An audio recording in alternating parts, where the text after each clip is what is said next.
twongera kugaruka hano muri studio za radio GSK Vumu, aho tujye kugira ukuntu amagare yagenze ku karere ka Ruhango. Alotonete uri kubyumva gusa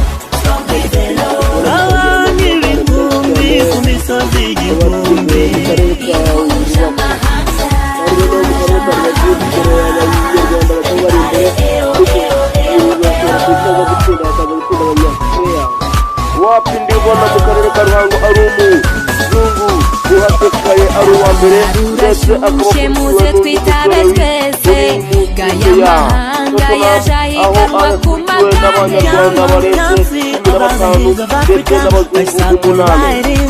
everybody's watching irushanwa ridasanzwe rigera mu ntara zose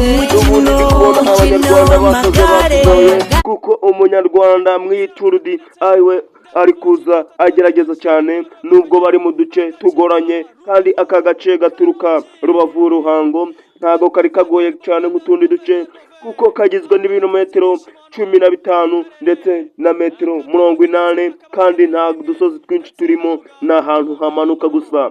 Lolo iyi turudi y'uyu munsi uva Rubavu Ruhango ikaba yatwawe ndetse n'umukinyi bitwa Maresh Babu. Ndi kubona n'abazungu batangiye kurwanaho ko baje ku mwanya wa mbere, ariko byabangiye dore n'imodoka zibakurikiye zirimo kuzigenda zicunga umutekano.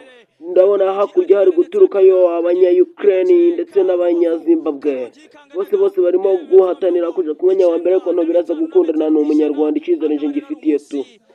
N'ubundi bisanzwe bizi yuko umunyarwanda aka gace atariwe usigaye ugatwara, ahubwo abazungu kubera ibiro byinshi bafite ahantu hamanuka nta munyarwanda uri kuja imbere, ariko n'abanyarwanda ahantu hazamuka nibo bari kuja imbere, kuko nta muzungu n'umwe uri kugera mu mujyi ari uwa mbere.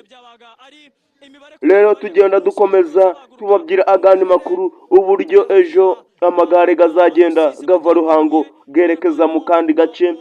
Dore guturuka i Kigali ugera hano i Rubavu n'umuzungu gutwara champion, ariko tubereka n'igikundi cya kabiri kiza kihuta cyane nubwo biba gisizeho amasegonda menshi cyane.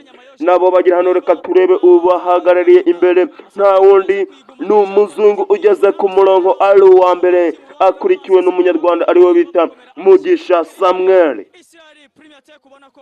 Aya magare rero gakaba gagikomeza cyoneste.